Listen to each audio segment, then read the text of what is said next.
Hi everyone, Nemo here. Welcome to the Nemo & Co. Conference Halftime Show. I'm joined this time by Lewis from Numinosophy. We're going to start that again. I'm joined this time by Lewis from Numinosophy Academy. It's a word I've always struggled to say, but his content is always worth checking out. So I'm going to bring him in. We've been watching conference together. Let's have a look what he has to say. Hi everyone, good to be with you. I purposely chose the name Numinosophy Academy just to trip people up. You know, a very catchy YouTube name that everyone can. It's very memorable for everyone. But anyway, it's good to be back with you all again after the huge success of our first talk together, and it'll be very interesting this evening. It's quite late here already. If anyone is watching from America, which I'm sure you are. It's 11 p.m. here, but looking forward to giving the British perspective, the British commentary on General Conference. There we go. So just first off, Lewis, what are your thoughts about conference? This is your first time ever watching General Conference. It is certainly an experience, and I'd love to hear how you found it. Exactly. My first time ever enduring General Conference. I think, this kind of thing is always going to be rather tedious and a bit of a grind. And, although we're now just coming to you live, of course, me and Nemo have been watching this for the last couple of hours. So, I already feel exhausted, even though we've only just begun. But hopefully, even though the conference was a bit of a grind, the fun bit can come now. So I'll just give a few thoughts about it. What else can I say? So it's very kind of auto cue spirituality. It's obviously very carefully worded, very carefully scripted. Every part of it is obviously going to be examined within an inch of its life, and therefore removes any amount of spontaneity, particularly without having an audience there. This year means there can be no back and forth. I don't know if there would normally be any kind of back and forth, at least some kind of reaction from the audience. But of course, it felt very dead in that way, very flat.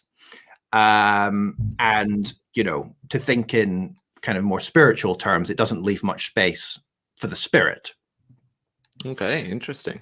And I guess just one more thought is the kind of, there's an interesting thing just about the tone, that it almost kind of feels like, it's all a performance, and therefore it's kind of a performative piety is taking place. And I think, if one kind of grows up with that kind of performative piety as being, the kind of staple of what they understand spirituality to be, then it'd be very easy, I think, to conflate that kind of emotional register or that emotional tone for equating to spirituality. Yes. And I don't think that's true. I think spirituality goes much deeper than, merely an emotional tone. So yeah. No, it's really interesting to hear that perspective, particularly that kind of idea of performative piety. I think what's really interesting is that Russell M. Nelson said at the very beginning of the entire conference, in his welcome to conference address, he talked about these carefully prepared messages. There's a couple of interesting things there. I've heard reason that they're carefully prepared is because they have to be translated into multiple languages to be distributed throughout the worldwide membership.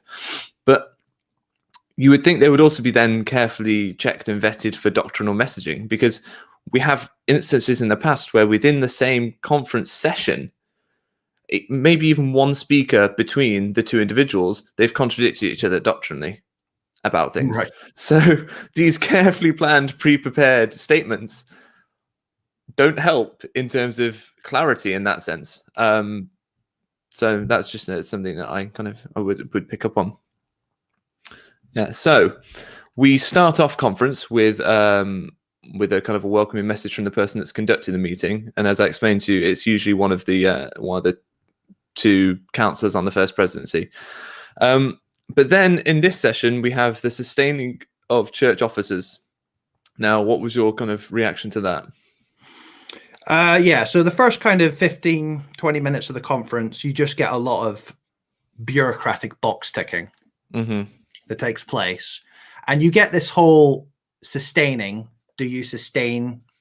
Do you not sustain? And it's my understanding that in previous conferences, they have moved away from showing people registering any dissent. Yeah.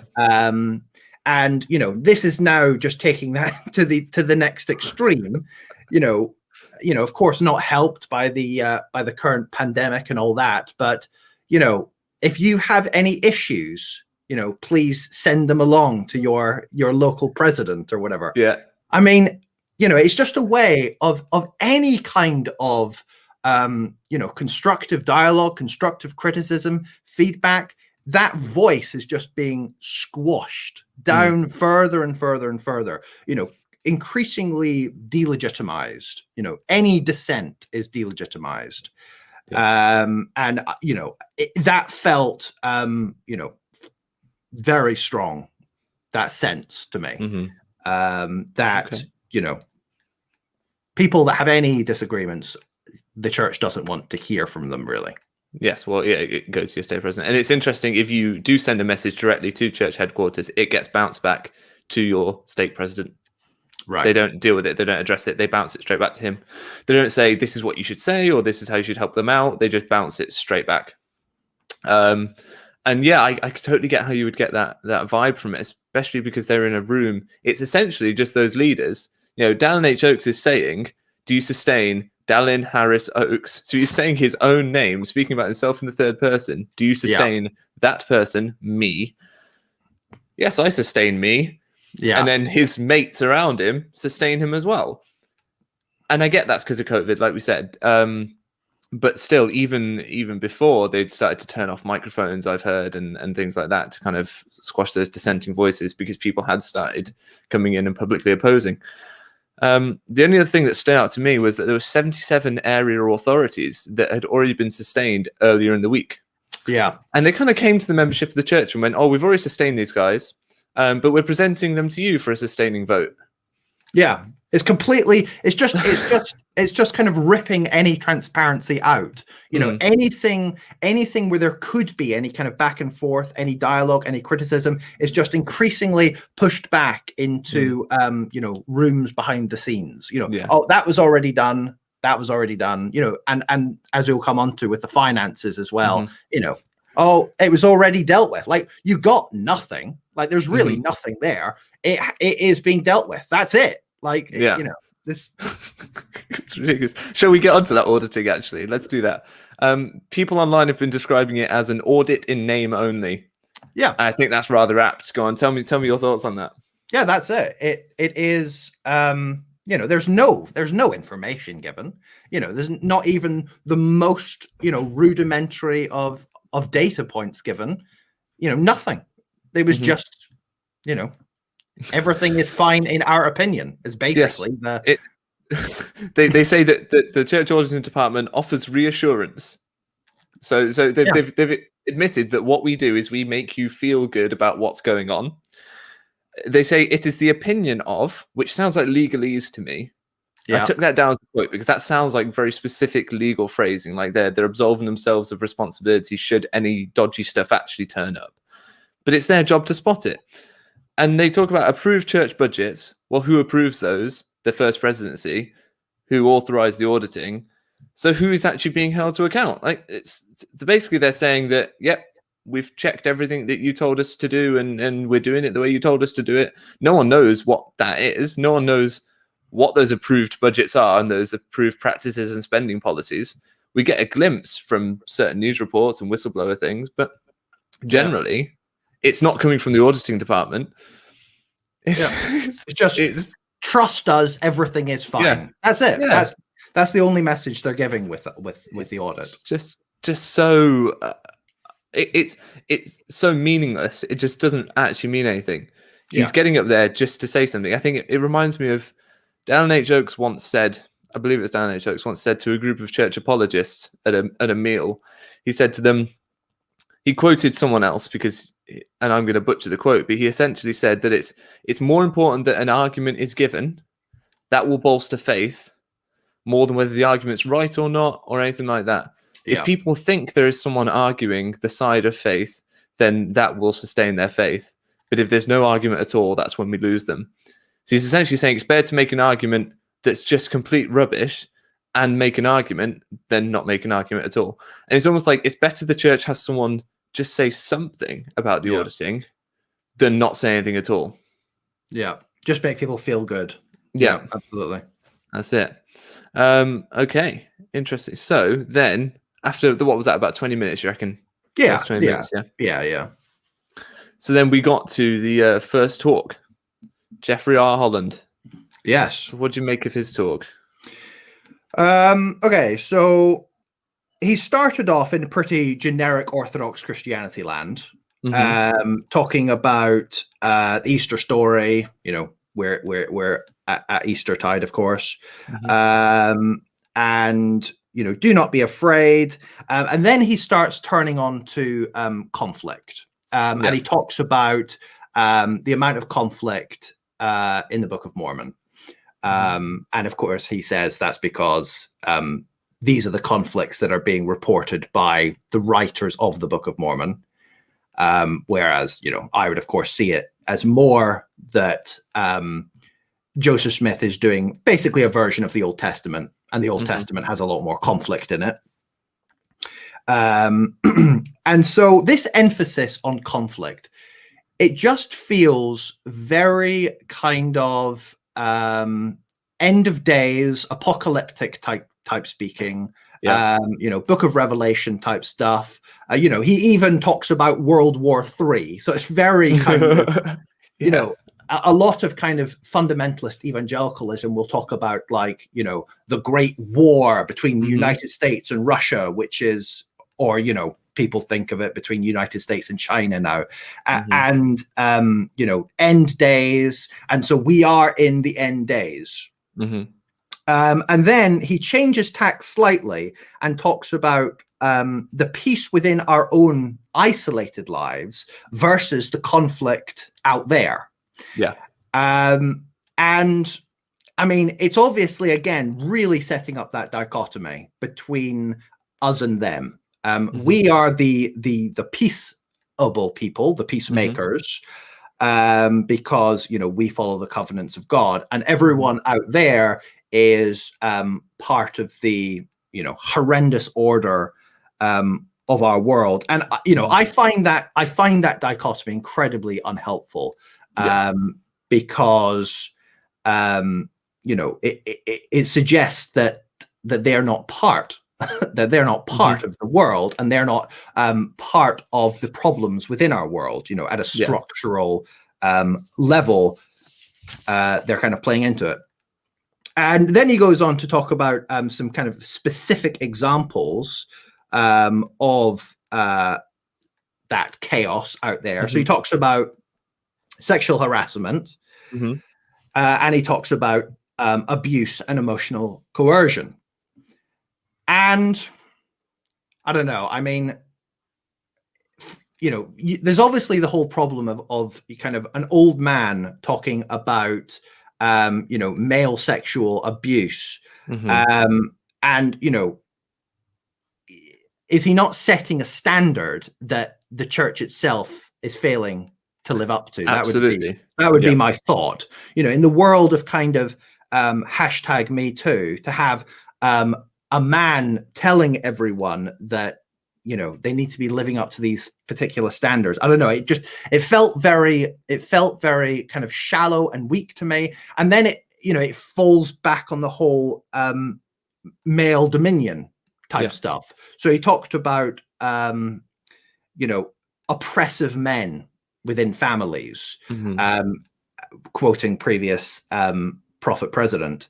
And I mean, yeah, okay, sure. You obviously don't want tyrants within the home, but within the, I don't know how to put it, within the kind of constructs of male dominion, you have that kind of hierarchical, unhealthy hierarchical construct at play already.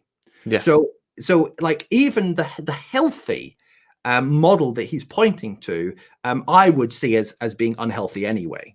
Yeah. No, I think that's a really good point. I just want to just grab hold of that real quick before you carry on. I would see that as essentially saying, don't enact the abuse that we create an environment that would allow you to enact that abuse. So it's like don't take the tempting apple from the tree that we put right in front of you. You know, the church has set up in a sense to be male dominated, to be patriarchal in terms of the priesthood and in terms of men ruling the home and things like that. So I suppose that's what you're saying, right? Is that is the environment in which he is addressing men to not act in a way that the environment lends itself towards. So the problem is bigger than stop being abusive. The problem is we need to address the way men and women interact within the church in order to redress that balance, because these things are a symptom, not the cause. That would be my opinion. Yeah, absolutely. And I think a lot of the examples he gave just felt to me a lot like him jumping on the kind of cultural bandwagon. You know, these are the topics that are kind of grabbing the headlines at the moment, and he was kind of playing into those cultural expectations of addressing those particular issues, which of course is, you know, ironic, because the church often claims that it's not responding to cultural dynamics, but of course, you know, this is another example of it really doing that, and clearly being you know, very, very concerned with how it is perceived within culture and society at large. And then I think just with his kind of closing remarks, he did a kind of, you know, prayerful final thoughts kind of exit. And, you know, he got a bit of a kind of shakiness in his voice. There was a bit of an emotionality coming through, and it felt incredibly contrived to me. It felt performative, and it felt phony. You know, it felt like, you know, he was at home earlier that day saying, "Oh, do you think that's a little bit too much of a crack in my voice if I say it like this?" And I don't know. It's just, horrendous. I think that kind of like, the show of it, you know. Yeah, no, I get what you're saying entirely. And it's really interesting to hear that from an outside sort of perspective, because that is template conference talk. You go for about 15 minutes, or, you know, 10 to 15 minutes, depending on the length of the overall talk. You get about that far through, and then there's the crack in the voice. Right. Yeah. Because we're starting to talk about emotional, spiritual things. And then they regain their composure and end with a strong finish. Yeah. But once you notice it once, and once you see it a few times, once you've noticed it the first time and then you spot it happening, you start to realize this is a kind of almost it's boilerplate stuff. It's almost like there's a timestamp for it. It's like insert cracking voice here. Now, that's not to say they aren't possibly genuinely getting cracked up, but it's whether they're doing it on purpose or not. It's whether they're having it happen on purpose. You just have to kind of follow your own intuitive sense with that, because obviously you don't know their interior world. Absolutely. So it appears from an outsider's perspective, but of course there's also a cultural divide anyway, because I am perceiving that through the lens of a British person. and that kind of, you know, the way like emotions are expressed, and the way people articulate themselves and things is obviously different in America to the UK anyway. So it's potentially some of that I'm picking up on as well. That's a fair point. Just the only thing I'd say about that talk is I thought it was good that he was calling out abuse. Yeah. And my knee-jerk reaction was to say, yes, well, you know, because it, like you said, it was very us versus them at first. I thought, well, you know, we need to sort out our own church first, because we see headlines constantly of this bishop was sent to court for doing this. This person abused this position, etc. And then he called it out within the church. I thought, that is good. If people take that on face value, that's a really good message. Yeah. And so I do want to give him kudos for that, for saying that out loud and saying abuse is not acceptable. Ecclesiastical abuse, he particularly called that out. The problem is it is a bit of a double standard from a group of men that tend to play with our emotions. Yeah, absolutely. That's the problem. So great. Kudos to him for going for that message, but he now needs to practice what he preaches and, not emotionally manipulate us. Essentially with crying, etc. Yeah, it's very difficult, I think, to kind of, to say that we shouldn't be using half truths, for example, which is kind of what he was suggesting. Whereas, are you honest with your fellow men? Yeah, as we talked about in our last stream. Yeah. So on to Jorge Becerra, the South American gentleman. What were your thoughts on that talk? So I think there's an issue around tokenism. Okay. So, obviously all organizations and all companies are kind of playing into this cultural need to kind of show themselves to be diverse and to show themselves to be racially diverse. And so we have the speaker from South America, and we later on we have the speaker from Africa. But of course, by having these two in there, that's not really representative of the white majority, which is the Church of Jesus Christ. It is representative of the areas in which they're trying to grow. Yes. It is representative of the people that they're trying to get on board, the people with less access to the information that's problematic to the church. And so that, I think, factors into that. Carry on.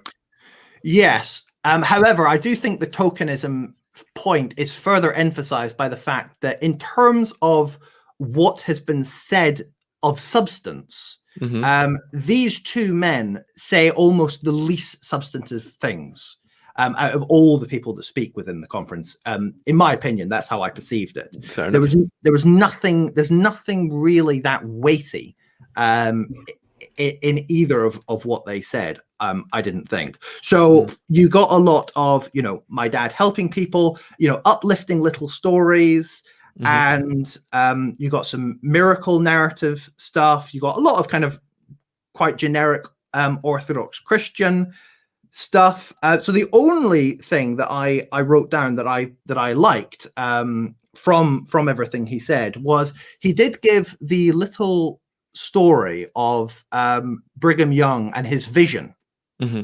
His vision of Joseph Smith and his unruly flock.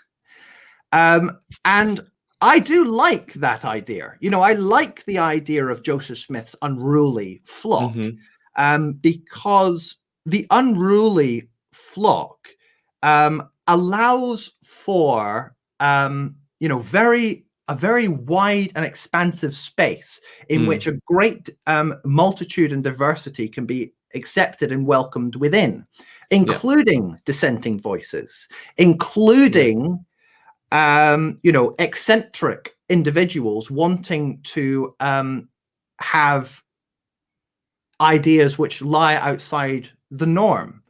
And if only that was the vision that the church did embrace, I would see that as so much more positive.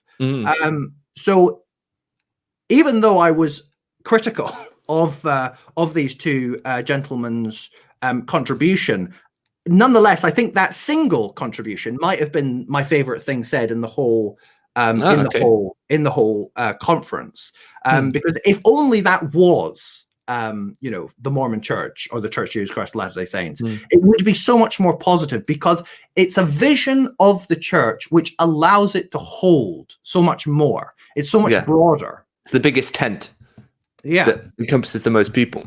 Yeah, absolutely. But he goes on to undermine that when he talks about the poor little ones. He gives that, I think it's Spanish, he gives that Spanish phrase about the poor little ones. And he effectively talks about people like me as being a poor little one that Yeah. I can't stay away from the church, but I won't come inside either. I mean, aside from the fact that I do go inside, but you know, he talks about people like me saying, you know, oh, they're the poor little ones and they need our help. And there's a line at which you are compassionate towards those that are dissenting, or those that have critical voices, or those that leave entirely. There's a line between that and being condescending. And I felt like he gave that wonderful example with Brigham Young, and then he brought himself back to that kind of more condescending, oh, they're poor little ones and we should pity them. And I didn't quite like that. But no, yeah, sure, absolutely. You know, yeah, that hit me personally, I suppose. And you did say to me while we were watching, you're like, he's talking about you. Yeah. You know, so yeah, I was like, oh yeah, it is me. Yeah. Okay, yeah, but apart from that, you know, he said, if you have stepped off, please come back. There is a place for you in this, the Lord's church. He was quoting Elder Nelson. So apparently the prophet says there is a place for me in his church. So good job trying to kick me out now. Yeah. The prophet says there's a place. So sticking about.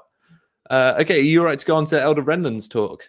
Yep, absolutely. Let's go to that. So he started off talking about the Rwandan genocide. So it got heavy. Things got heavy. Do you want to roll ahead on that? So, I mean, the trouble with this talk is this is the theological, problem of evil, which is a huge theological topic, which he attempts to address in such a short period of time. And he even says that it's not possible to answer this with a soundbite. But we're going to try anyway. But he's going to try anyway. It really doesn't take him that long to give his soundbite. And his soundbite is, in eternity, all unfairness will be resolved. That's his soundbite. That is his soundbite for solving this problem. Absolutely his soundbite, because he comes back to it again and again. Yeah.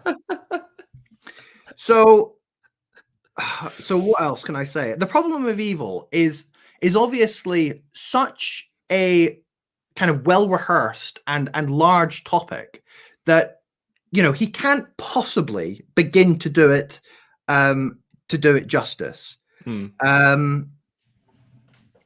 And so on the issue of like is it can we how can we understand injustice done? Of course he falls back on the kind of cliche idea that it's all within God's plan, or it will all make sense within eternity. And even talking about the genocide, he says that it will ultimately make sense within God's greater plan. And he says that it's not possible to kind of minimize that hurt, but that's exactly what he does. He does minimize it.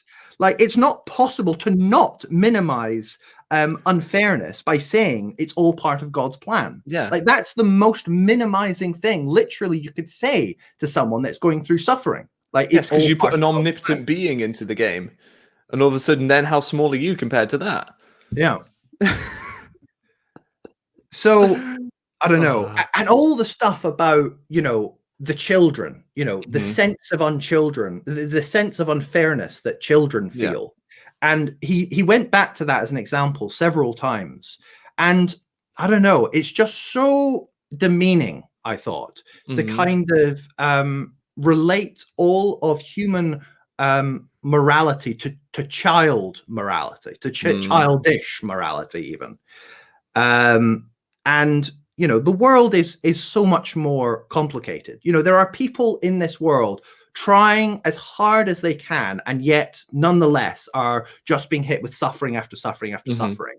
And that cannot be just dismissed. There's no way that you can easily resolve that problem, especially not in a 15-minute talk at a conference.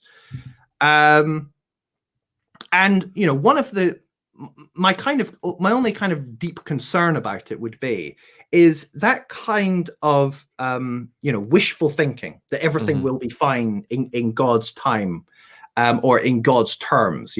If you take the eternity picture, everything will work out in the end. my concern is that blinds us to the possible and practical solutions that we can achieve now. Yeah. If you tell someone that the genocide will work itself out in eternity, then maybe that makes you less willing to put in the resources to achieve a future in which there are no further genocides. Mm-hmm. And it almost is at odds then with the church's stated mission of helping God's children and doing charity work, because if you compile it all into eternally, it doesn't make one jot of difference. We're all going to suffer. And why bother? Why bother doing charitable work? Why bother helping those in need? But it's problematic for several reasons. I mean, I just want to unpack one of the straw men that he used to try and explain away suffering in the world. So the bicycle and candy story, some children were given money by their parents, right? So they're given resources by their parents. One child chooses to pool their resources and buy a bicycle at a later date. One child chooses to buy candy every week. The child thinks that the candy is unfair. The child thinks the situation is unfair that bought the candy because he sees his sister got a bicycle. That child has a basic misunderstanding of the ability to aggregate resources, right? Because they're a child. And once the parents explain that to them, things are no longer unfair, because nothing about the situation is actually unfair. It's perceived unfairness. A genocide is actual unfairness, right? It is actual disparity between the living conditions of one group of people who are being persecuted and attacked and killed, and another group of people who are in a position to take whatever they want, right? So comparing the Rwandan genocide, in which people were murdered horrifically with blunt objects, to a child perceiving some injustice in the world, is just mind-blowingly insensitive. It got me, because all of a sudden we are facing up to the idea of an interventionist God. We're looking at an interventionist God and going, right, how does this work in our lives? And all that's being said is, oh, well, if you think things are unjust, just take an eternal perspective. Just think about things in a bigger picture. And then, so the inference is that it is our understanding genocide isn't actually unfair, because with an eternal perspective, that suffering is meaningless because we get to see those people again, or whatever that may be. So that seems to be the message, but it's such a straw man for so many reasons. And then the other one with the shoes as well, very similar concept. I think it really matters, how you're holding to it. It's like, he said that it's not the advantages and the disadvantages that you receive. It's the way you deal with the advantages and the disadvantages you receive. And there is a degree of truth to that. This is the problem. It's like there is element of truths to what he's saying. It's just, if it's held in the wrong way, it could also be so destructive. It's obviously so, pastorally insensitive and so horrible to, as you say, equate something so petty with something so astronomically horrendous. And yet, that is what the way he framed it in this kind of childish morality type way. He can't help but end up in that place. So, I think there's a lot of problems with it. Absolutely. And some people are talking in the comments about the I don't know if you're familiar with the idea that Joseph was visited with an angel with a drawn sword to get him to practice polygamy, right? Yes. And a lot of people point out, quite rightly, that of all the things in the world that an interventionist God decides he's going to send an angel with a drawn sword to deal with, right? It's making sure Joseph has sex with more women than just his wife. It's not the Holocaust. It's not the Rwandan genocide. It's not the war in the Middle East. It's not all these horrendous things that have happened. It's not the history of human conflict that has gone on for thousands of years. I think it was a talk earlier that talked about, in the latter days, there will be conflict. In every day, there's conflict. Human beings are always beating on each other. And even if you did say that polygamy was so monumentally important that it had to come above, the Holocaust and these genocides because it pertained to one's supreme salvific state, well, then that would suggest that that issue is so important that, of course, the church would continue to uphold and defend it for generations to come. But no, that is not the case. They abandoned it because the government said, well, hang on, we're going to take your money away. And they were, oh, yeah, no, sorry. Yeah, my bad. Exactly. I was going to bring up the Epicurean paradox, but to be honest, you can all go look it up yourselves and write in the comments what you think about it, because it really puts into perspective the idea of an interventionist God and, the limits to that idea. But I think we should probably move on to Neil L. Anderson's talk, because boy, does he land himself in some trouble. There's some doozies in there. Do you want to lead on with that one? Yeah. So we get to the church's pro-life stance, basically. Mm-hmm. The entire talk is about the church's pro-life stance. And the trouble is it's just so well trod, this argument, and he really doesn't add that much to the conversation. No. It's basically the kind of classic conservative evangelical pro-life position, just with a little bit of Mormon garnish, kind of thrown in for flavor, and that's it, basically. So we could go into the debate a little bit. So, for example, he obviously talks about premortal existence, that all these souls are cracking about in heaven, waiting for their mortal span of life on earth, and that God, there's the passage of God knew you before you were knit together in your mother's womb. So within a Mormon mindset, that refers to God literally had all his little soul children around him, bouncing around like lambs in a field. Yeah. But of course, the more orthodox Christian way of understanding that is that God is outside of time, and therefore, of course, he knows everybody, because he knows everything which is going to happen tomorrow, and therefore he knows your child. He knows the child you're going to have. He knew you before you existed, in poetic terms, more or less. So there's the kind of, man declaring that a woman should not have the choice to abort a fetus. But again, that's just, you get that within all conservative evangelicalism. The people in the pulpit declaring to everyone else that the moral law of our church is, and therefore, a woman must not be given the choice. Yeah. I think there's a reason this is happening, though. It's been pointed out online. Bill Reel shared this. He shared some statistics. In 2018, children of records, this is births by Mormon parents that have been reported to the church. There was 102,102. 2019, there was 94,266. 2020, there was 65,440. It's going down. And I wonder whether this is a reaction to those statistics and also the lack of baptisms. I think convert baptisms from 2019 to 2020 have gone down by almost 50%. So I think the church has realized that high birth rate is the only way out of this massive decline they're in.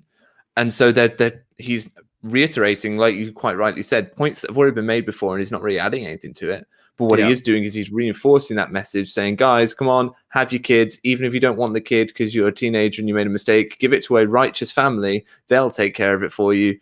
So there's that element to it, I think, that might be why this has come up. Yeah, it's like the old, Jesuit maxim about, give the baby or give the child to the church before, they're beyond a certain age, and they'll be a good little Catholic boy or girl for the rest of their life. Yes. And, that obviously holds up. Which is not, of course, to say that abortion is desirable. I mean, obviously, abortion is not in the best interest of society for there to be lots of abortion. So it's an incredibly thorny issue, because you can see the arguments on both sides, but again, such a huge topic would take considerably more time to really dive into than a 15-minute conference talk. The other thing that stood out to me from his talk was that he bragged essentially about the church's $20 million donation to UNICEF. I did a quick bit of maths while I was watching. That is 0.33% of the interest that the church made on its Enzyme Peak Fund last year.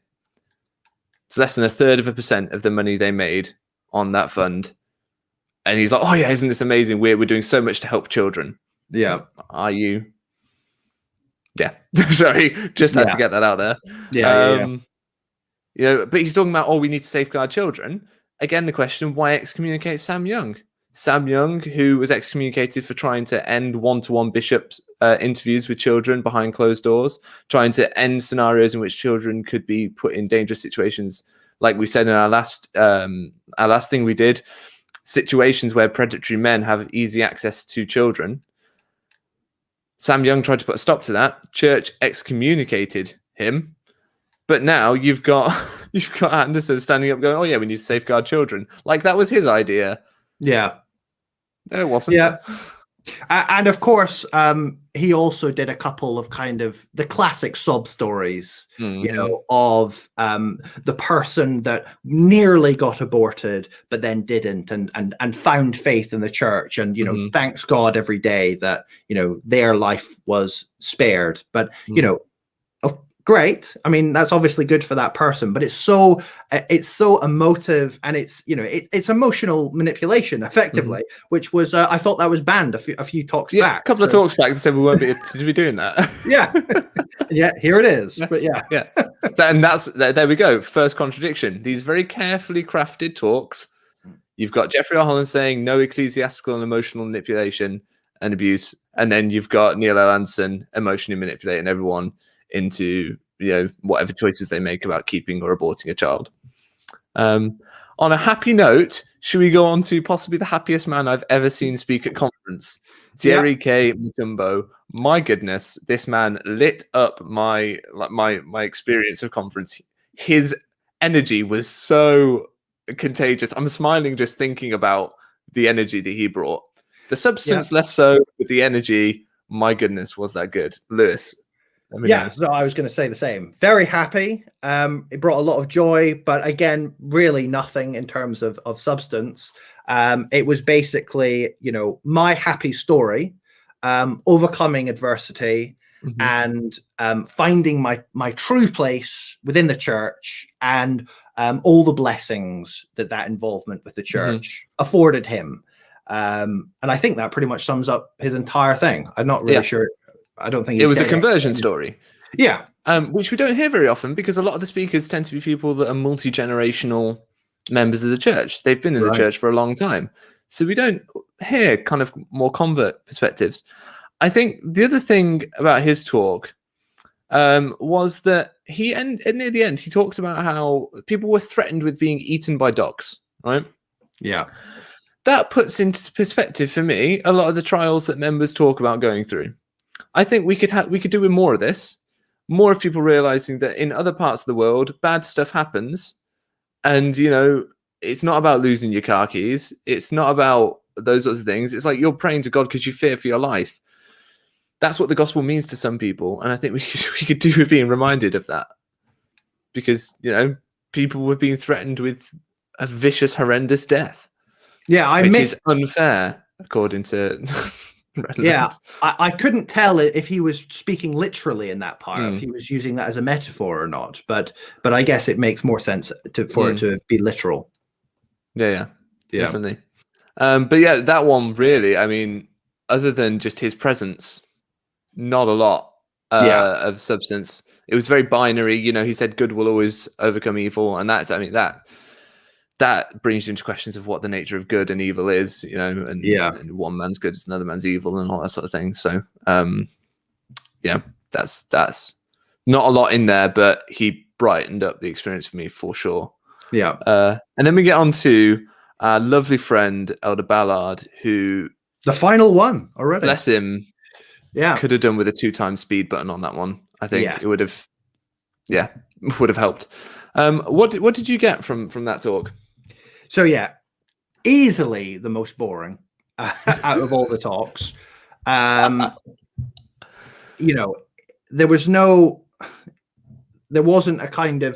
There wasn't a clear middle, beginning, and an end, kind of basic stuff with the way that you give a talk. And so it was particularly difficult to kind of follow any kind of unfolding argument that he was making. He talked about the death of his wife briefly, and what it was, the sadness of now being alone. And then he transitioned from that into talking about the marital states of individuals within the church, because of course, whether you're married is very tied in very closely with your salvific status. And he did the kind of he did this kind of trying to equate everyone that it wasn't married because they were either widowed or they were single, or whatever category they're in, to make them single, and to try and suggest that they're all in the same club together. But of course they're not. No. If you're a elder within the church whose wife has died, your salvific state is secure. You are waiting to enter into the first degree of heaven.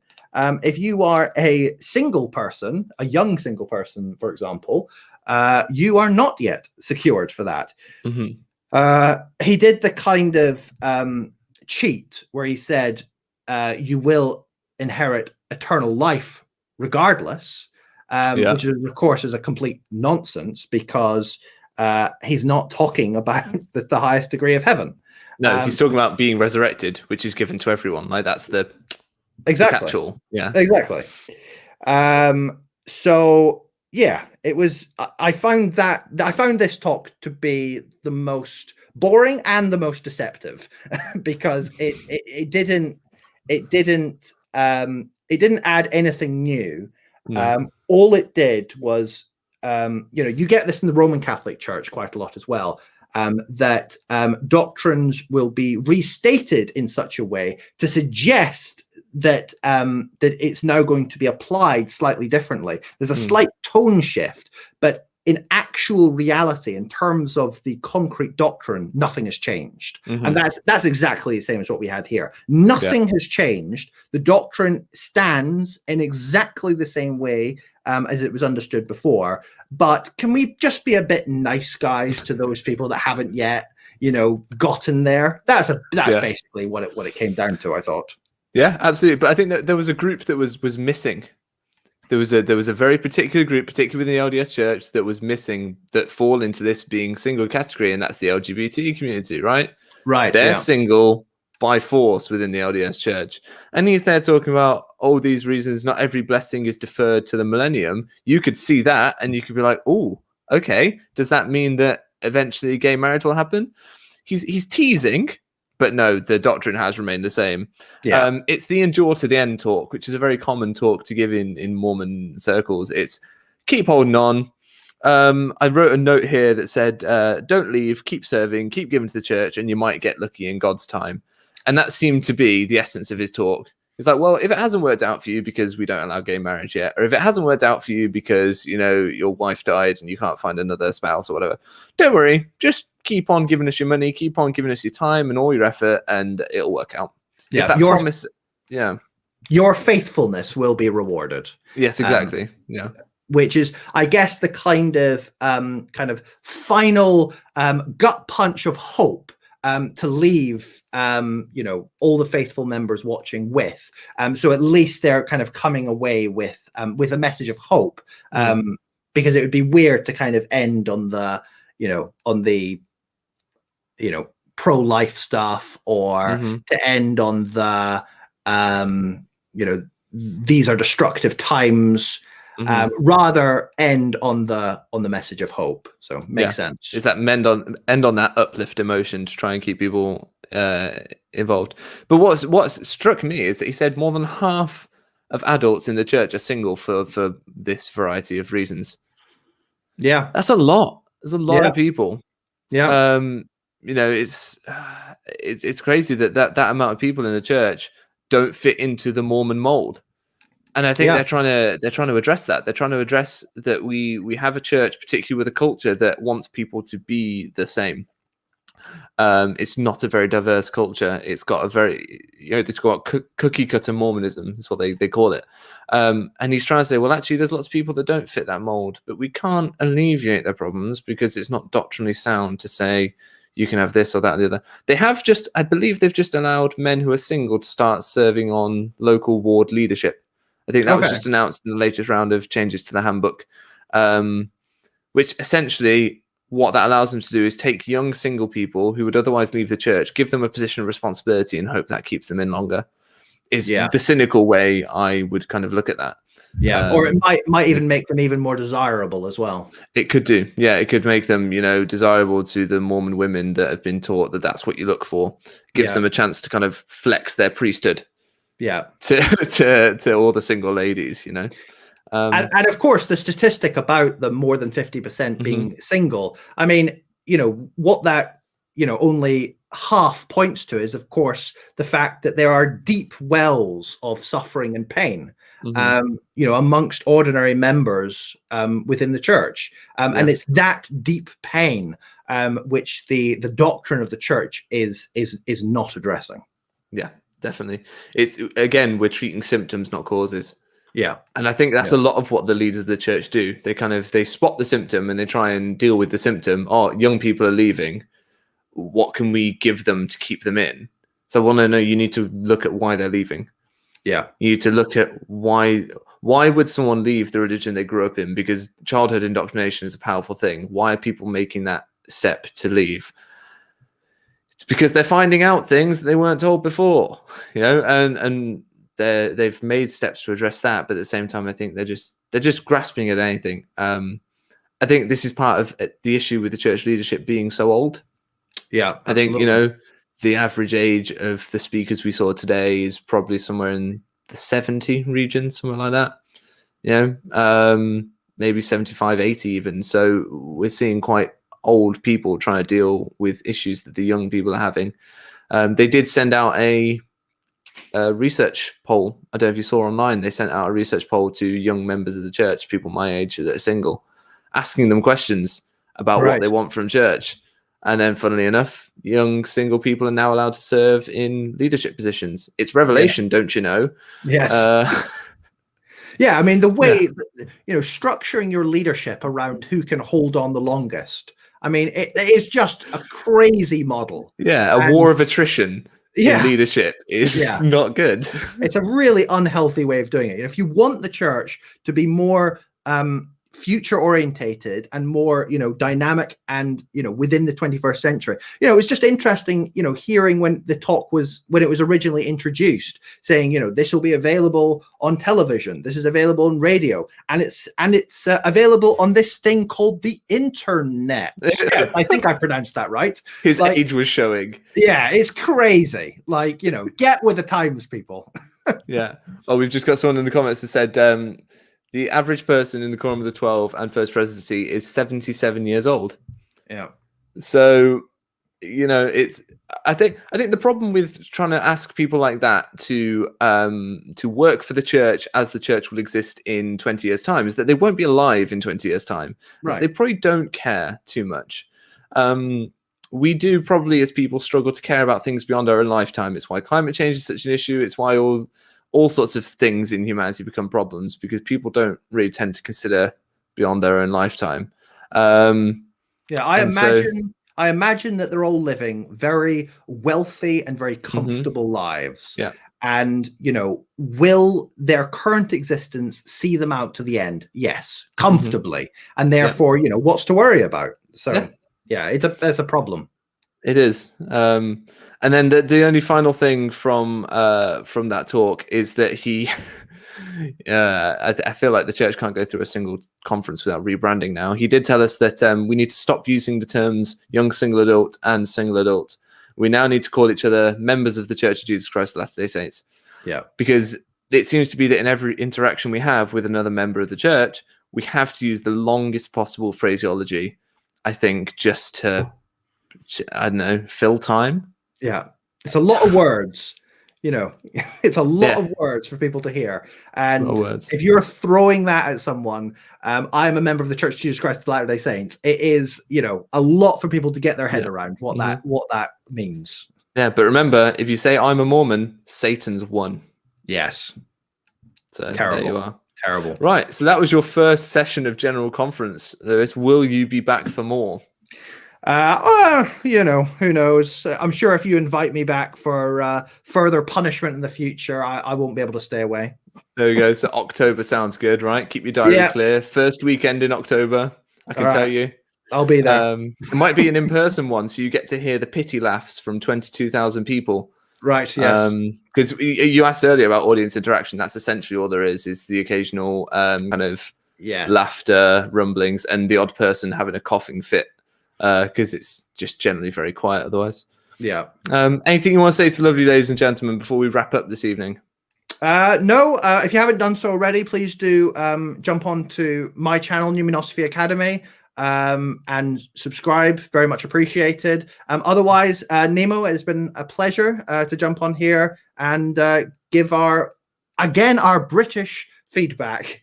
Absolutely. To General Conference. You know, that's the real story here. The complete discrimination from any British voices at General Conference. You know, I think we should start a hashtag or something. We've been silenced for too long. Exactly. Our voices must be heard. And over 100 people have been watching us throughout this, which has been absolutely fantastic. Right. Loved having you all here. I've been seeing your comments on the right-hand side of my screen. But I've been having too much fun chatting with Lewis to read a lot of them, frankly. But I will go back and read through them. Really excited to do this again in the future. Lewis won't say this, but he's very close to 1,000 subscribers. So if you can get on over there, help him out, that'd be wonderful. He could do with the love and support. That's all, I think. Thank you very much, everyone, for watching. And make sure you like, comment, and subscribe. Bye now. Time for a beer. Cheers. Yeah.